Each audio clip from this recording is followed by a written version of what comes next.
Mas ele em si acelerar, tu não pode esperar isso dele. E vou te dizer, ô Jeff, Filipão e audiência, um belo trabalho do Pesolano, porque o Pesolano tinha um time muito ruim, que era o Cruzeiro, e é muito parecido com o trabalho que ele vem fazendo agora. Não é jogos de grandes exibições, de um placar elástico. É muito parecido com aquele Corinthians do Carille campeão de 1-0 goleada, mas é um time que consegue encaixar. Competitivo.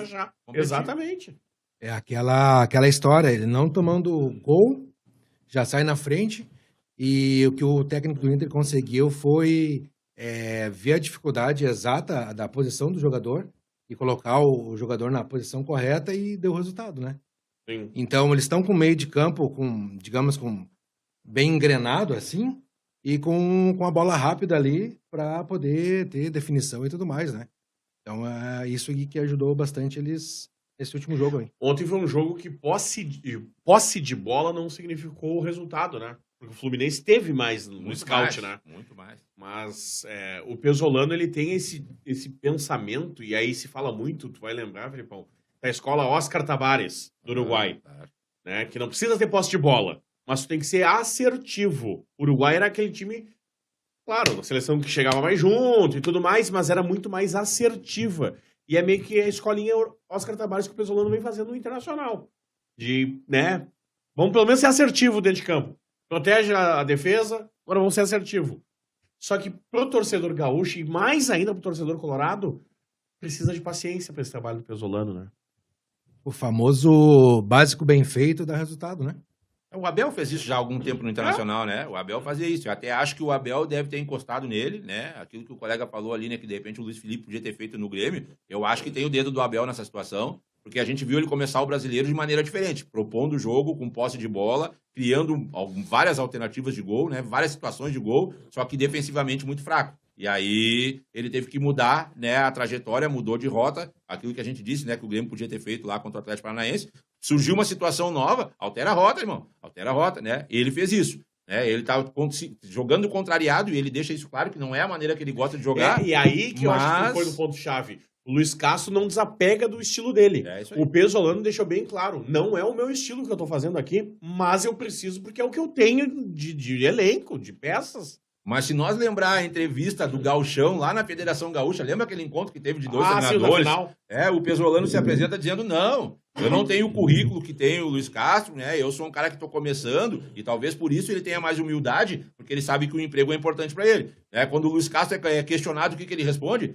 Eu disputei Champions League, eu disputei... Ou seja, ele se acha num nível acima do próprio clube. Sim. Né? Então ele não vai mudar a convicção dele porque ele acha que na cabeça dele ali ele é mais correto que todo mundo. O Pesolano foi muito mais humilde, né? Não é um futebol vistoso para a torcida do Inter assistir? Não, não é. Mas é um futebol que vai dar resultado e já está dando, né? Claro que o Inter vai precisar sair na frente. Ano passado o Inter passou por uma situação parecida também, né? O Inter começou a jogar numa transição, jogar numa maneira reativa e quando saía perdendo tinha dificuldade, porque aí tinha que se expor e o time adversário conseguia. Esse ano, o jogo contra o Fluminense foi isso. O Inter saiu na frente, aí o Fluminense teve que se oferecer para o jogo. Sim. E aí o Inter aproveitou as oportunidades. O Fluminense até teve alguma chance, foi muito bem o Antony, né? Acho que temos que lembrar do menino, né? Porque todo mundo sabe no futebol, virou uma máxima que goleiro tem que ter sequência, né? Tanto é que não se mexe goleiro. Se troca o time, bota o time alternativo, mas o goleiro permanece porque o goleiro precisa de ritmo, né? E aí esse menino tava ali 5 meses, 4 meses sem jogar, aí entra,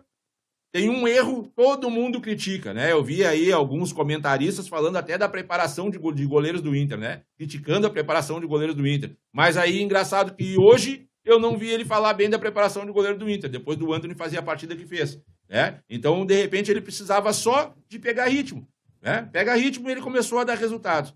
Hoje eu vi um treinador da base dele postar dizendo, né? Quem acompanha de segunda a sábado sabe o que vai acontecer domingo. Então é verdadeiro. Essa é uma palavra verdadeira. Quem está no dia a dia sabe em quem pode confiar. E por isso que, de repente, ele está no Internacional ainda e acredito que a torcida tinha que mais apoiar ele, dar mais incentivo para ele, porque sempre que ele foi preciso ele jogar, eu lembro de algumas defesas já milagrosas que esse cara fez.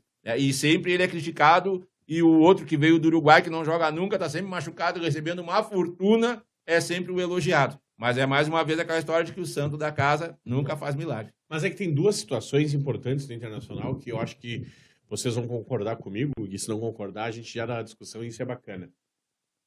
o Internacional conseguiu desenvolver fã-clube de preparador de goleiros. Pode ver. A saída do Pavã. Pavã, depois que saiu o Pavã, é só pau nos goleiros do Inter. O Rocher faz também por merecer. Tem menos de 50% de jogos vestindo a camisa, né? Como titular. Sempre tem alguma coisa e o Rocher não joga. Mas depois que saiu o Pavã, qualquer goleiro do Internacional toma pau. Mas eu acho que também é pela situação do Inter.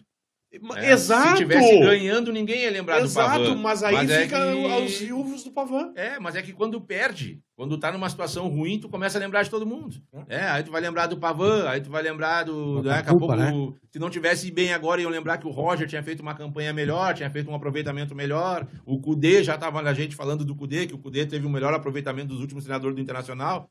Então é tudo situação de rendimento. Quando o rendimento vem, se esquece tudo. Quando o rendimento não vem, é aquela história. O melhor jogador, quando tu perde, quem é? É o que estava no banco. E os maldosos diriam que o Pavã tinha fã-clube e se desmanchou porque depois que saiu do Inter não foi para nenhum outro clube, né?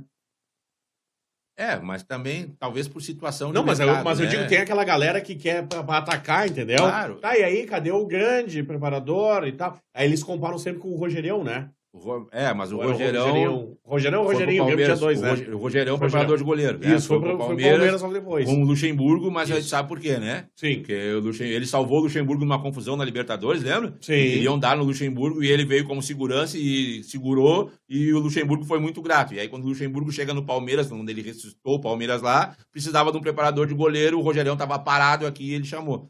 Porque quem vive do futebol também sabe que é o seguinte, quando tu sai de um time de Série A de brasileiro, tá, nessa situação de preparador físico ou preparador de goleiro, tá, pra tu ir arrumar um outro emprego, os clubes são os mesmos, então não tem tanta porta aberta assim, porque não é uma função que se altera muito. Sim. E tu sair de uma Série A de brasileiro para uma Série B, tá, a distância financeira é gigantesca.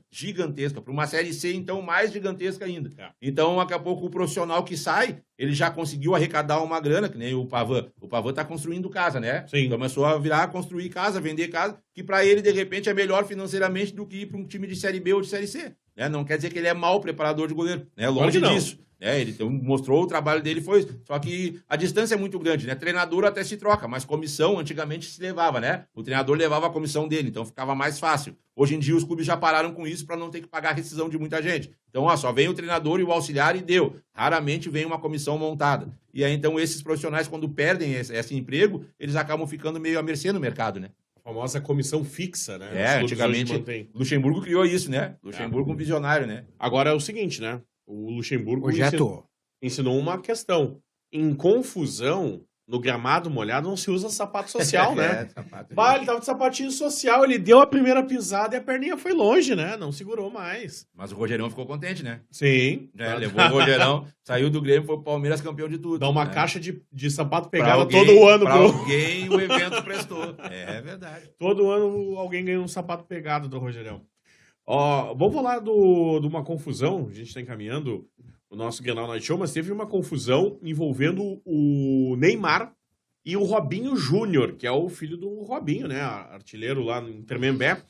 Os representantes do Robinho Júnior enviaram ao Santos uma notificação extrajudicial para cobrar providências em relação ao caso ocorrido com o Neymar no treinamento do último domingo. A informação foi conhecida ontem, no caso. No documento, o garoto de 18 anos fez 3 acusações contra o Neymar e cobra a realização de uma reunião do clube para tratar de uma rescisão contratual, porque não tem mais condições de segurança, segundo ele.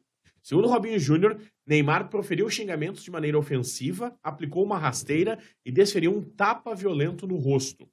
A defesa de Robinho Júnior pediu 4 medidas para o Santos em 48 horas. Uma sindicância para investigar o ocorrido, fornecimento das imagens do treino, manifestação do clube pelas providências tomadas e um agendamento de uma reunião para solucionar o caso.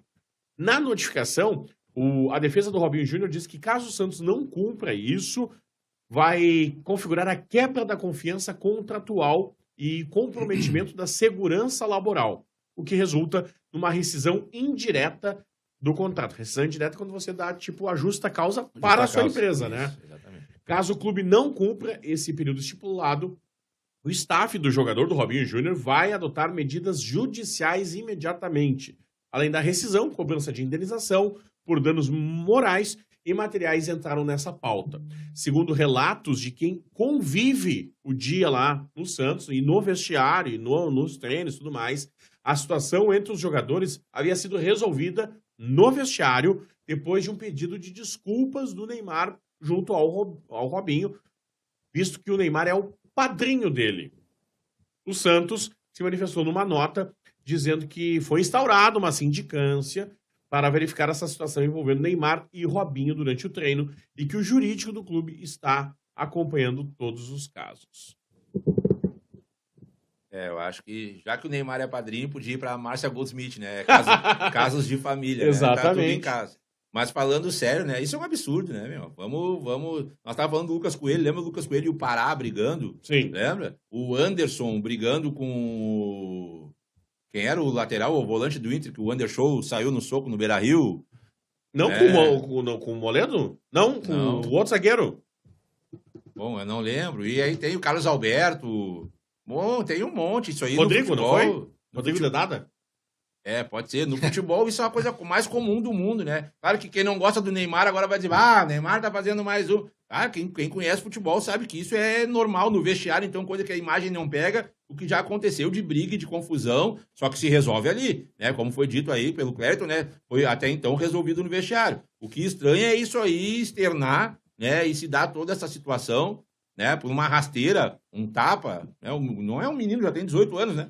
Sim. Já tem 18 anos, ele pode se defender também, né? Até porque ele é um atleta de futebol, já está acostumado. Claro que a gente não está incentivando a violência, não é isso que eu estou dizendo, né? Mas é um ambiente que isso acontece e a gente sabe que isso acontece, né? Quem conhece futebol, trabalha no futebol, já tem inúmeros, né, casos sobre isso. Então, eu acho estranho isso ter sido externado dessa maneira, né? Ainda mais que pode gerar uma rescisão contratual, entre aspas, né, numa justa causa, ou seja, o atleta sai e o Santos fica sem haver navios.